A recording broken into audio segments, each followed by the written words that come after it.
এই রেসিপিটা হচ্ছে আমি রোজা রেখে ইফতারের জন্য বানাইছিলাম। আপনারা হচ্ছে সকালের নাস্তা অথবা বিকালের নাস্তা অথবা রাতে খাবারের আগে মেনুটা ট্রাই করে দেখতে পারেন।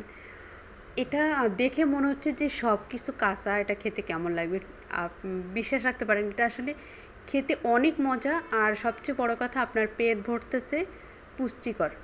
ভাত খেলে আমাদের শরীর যেমন অনেকটা ভারী ভারী লাগে, এসব খাবার আমাদের শরীর যেমন মানে মনের ক্ষুধা মেটে, পেটের ক্ষুধা মেটে, প্লাস হচ্ছে যে স্বাস্থ্যেরও উন্নতি হয় আমি মনে করি আর কি।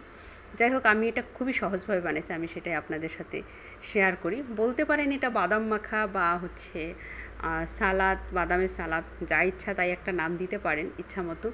এটা বানানোর জন্য আমি একদমই শশাটা যেটা মানে কচি শশা আমি ছাল সহ হচ্ছে টুকরা করে কেটে নিয়েছি। একইভাবে কেটে নিয়েছি টমেটো, গাজর, পেঁয়াজ, থানকুনি পাতা আর হচ্ছে কাঁচামরিচ 2টা। নিচি হচ্ছে বাদাম 2 প্রকারের। আপনি চাইলে এখানে আরও বাদাম অ্যাড করতে পারেন।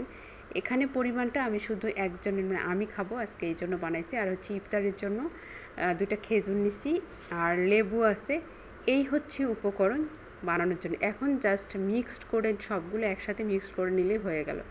মিক্সড করব কীভাবে? মিক্সডের জন্য শুধু আমি এখানে টেস্টিং সল্ট সামান্য একটু আর হচ্ছে অলিভ অয়েল ব্যবহার করছি আর লেবুর রসটা। আর এখানে বাড়তি কোনো কিছুই ব্যবহার করা হয়নি।